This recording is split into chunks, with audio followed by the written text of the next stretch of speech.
Qu'est-ce qui s'est passé dans notre vie? Comment on n'a pas vu les choses arriver? Ouais. C'est ça le Yetzer Hara. Le Yetzer Hara, c'est celui qui te propose d'exister à ta place. Ça s'appelle le confort à la non-existence. Donc si tu n'es pas en maîtrise, si tu n'es pas en recul, si tu n'es pas en maturité, il va jouer avec ta vie. Ça va être Wimbledon, toi et ta femme, et lui. Ouais, et toi, tu es la balle, et tu comprends pas. Tac, tac, 15 ans. Ouais. Elle dit, tu dis, elle fait, tu réagis, tu trucs. Et Satan, il se marre. Lui et Moshe, les deux, ils se marrent, Moshe, c'est connu, d'accord? C'est pas grave. Donc, il se marre, Moshe. Bon. Ouais. C'est bon? Ça va? Donc, je vous explique la technique. En fait, j'ai beaucoup à vous dire. Pour ça, j'ai besoin de votre attention. Maintenant, la tension intellectuelle que vous maintenez pour essayer de ne pas rater la prochaine blague, elle vous maintient dans un niveau de pression dans lequel, moi, je peux augmenter l'intensité et le niveau des enseignements.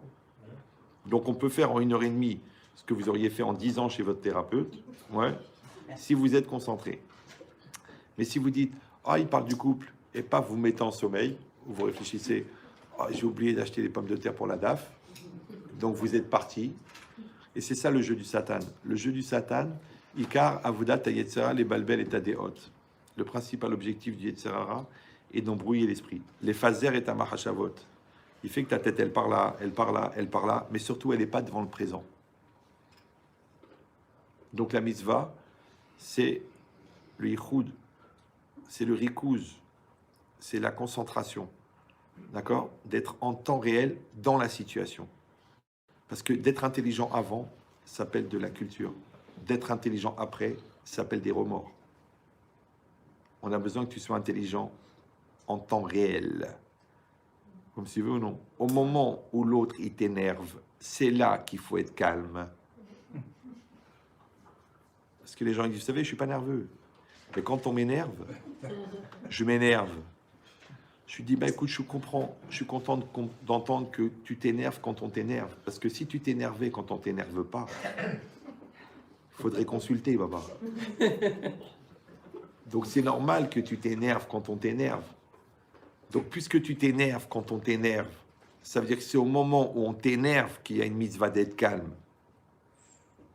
Alors ce que tu comprends pas, c'est que l'autre, il ou elle t'énerve. Parce que elle ou il sont les outils du Satan pour te mettre, toi, en nervosité. Vous suivez ou non? Ton fils, il ne comprend pas la Mishnah. Tu crois pourquoi? Parce qu'il est bête? Non, parce que le bon Dieu, il veut que tu travailles ta patience de lui répéter 9 fois. Tu dis, mais j'en peux plus. Je paye 1000 shekels d'école. Il a un moré en plus. Il vient, il ne comprend rien. Ouais. Alors, deux choses. Premièrement, sache que tu étais exactement pareil que lui à son âge. Donc, ce n'est pas la peine de faire le malin.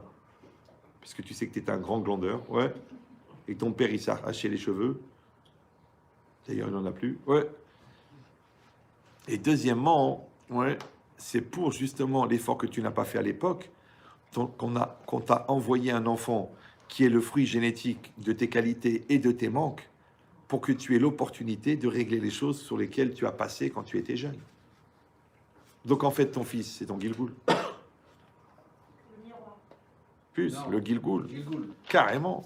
Ouais. Enfin, sinon, le miroir de tes 8 ans. Tu dis, mais j'ai 35 ans. Tu as 35 ans, mais c'est le miroir de tes 8 ans. Ok. Alors, sans parler des gens qui ont 14 ans, donc ils ne sont pas très, très éloignés, en fin de compte. De leur guise. D'ailleurs, quand quelqu'un il s'engueule avec son fils de 14 ans, et moi, des gens, ils m'appellent, Rabbi Chetrit, c'est honteux, on s'est pris la tête, il m'a mal parlé, il m'a manqué de respect, on s'est bagarré, des coups de poing et tout sur le canapé, Shabbat après-midi. Je dis, c'est pas grave de frapper ton fils. Parce que vous, les deux, vous vivez dans un chenil qui est constitué que de 2 espèces d'animaux. Ouais. Le vrai problème, c'est que tu as le même âge que ton fils. Parce que lui, soit un gamin, c'est normal. Mais que toi, tu réagisses à ses provocations, c'est que tu as le même âge. Comprenez ou non? À 14 ans, un gars, il parle mal sur ta mère. Tu veux le tuer. À 20 ans, ça t'énerve, mais tu dis, bon, j'ai une famille. Et à 40 ans, tu rigoles. Tu te marres. Tu prends le téléphone, tu te dis, attends, tu essayes de me planter de 40 000 € là. Non, non, c'est le contrat, il est fait comme ça. Non, non, franchement, tu rigoles. On est en affaires depuis 15 ans. Je sais que tu es un peu mal en ce moment. Maintenant, tu m'as monté un très loin, genre avec la Chine. Mais en fait, tu veux me planter de 40 000. Alors quoi, tu m'en veux? Tu sais quoi, ça me fait marrer. Et je suis très content que ça me fasse marrer parce que ça me donne la preuve que j'ai atteint un niveau de maturité. Alors, je ne vais pas le faire, je ne vais pas me faire avoir. Mais je me marre. Alors qu'avant, je me serais rendu malade, j'aurais eu la haine, je t'aurais souhaité la mort, j'aurais rajouté 5 000 pour te mettre des Turcs sur ta tête, un contrat. Et là, je suis détendu. Vous me suivez ou non? Eh ben, c'est exactement pareil. Ou tu as évolué ou tu n'as pas évolué. C'est les gens, ils me disent, mais Ahmed Chetri, j'ai toujours les mêmes épreuves. Je dis, c'est normal, tu redoubles.